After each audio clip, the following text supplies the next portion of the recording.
In this video, we're going to cover some of the updates from the December 2022 Power BI feature summary, and it's going to be a pretty short one, so let's jump right into it.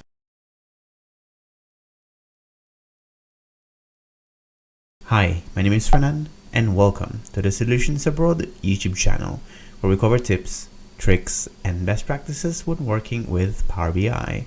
I upload new videos every week, so make sure you hit that subscribe button and the bell icon to get notified when a new one is out. So the first thing that they've modified this month is the slicer type option being moved into the format pane. This option is to change the type of slicer you will have, and typically you will find this on the top right of the visual when you hover over it in Power BI Desktop. This way of navigating to this option is not very intuitive, especially if you didn't know that this existed. So it's now moved to the format pane, which is a more logical place to find it. The added benefit to this is that the slicer type is now also available on the mobile formatting options, which I guess previously wasn't available because they didn't have access to this hover over options on the visual side of things. There are a few new DAX functions that you can use to do comparisons with in Power BI. INDEX is a function that allows you to retrieve results based on the absolute positioning of your data.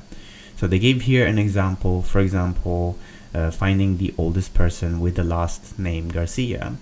So if you use index in combination with other DAX functions, you'll be able to retrieve the oldest customer with that last name.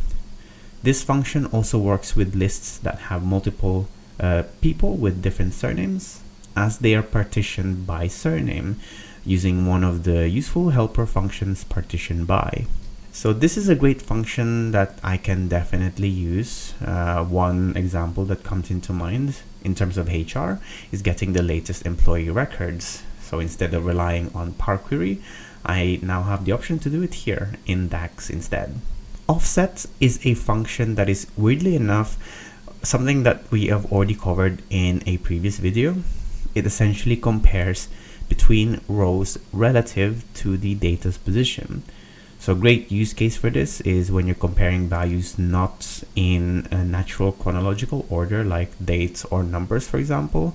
In this bar chart, you have a list of different sales by color. Using this function allows you to compare sales between one color against the color above it, or two places above it, or whatever you set in the parameters.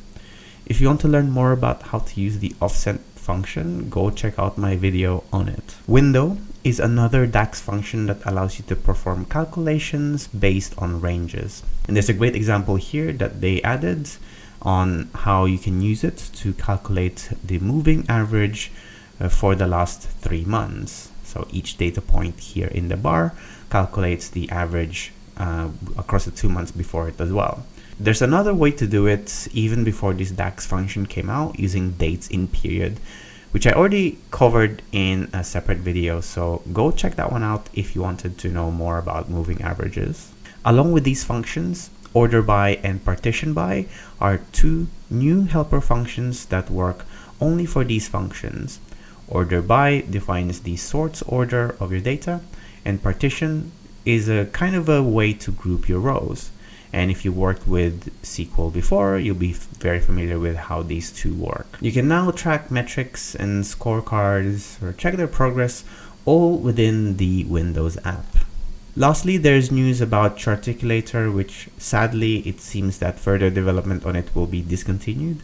The team will still fix major bugs and maintain the tool, but ultimately no plans to develop it further. It's a real shame because it's a tool that's been on my radar for quite a while now, and seeing videos made by Ruth from Kerbal and others in the community, Charticulator seems to be a more accessible way to create custom visuals in Power BI. I am aware that there's a community-led version of Charticulator about, so we'll definitely check that one out at some point in the future. And that neatly wraps up all the updates that came out in 2022. It's been a great year for Power BI because there's lots of features and improvements that came out during this year. Keep an eye out for my video that will come out around the end of this year looking back at the top 10 features that they released in this year. Thanks for watching. As usual, give this video a like if you found it useful. Give it a dislike if you didn't, so I know to do better for next time. Ask your questions in the comment section box below so I can help you and you can help others. If you really like this video, we have a Patreon page where you can support the channel and get exclusive perks like early access, demo files, and credits at the end of these videos. Thanks again for watching and see you in the next one. Bye bye.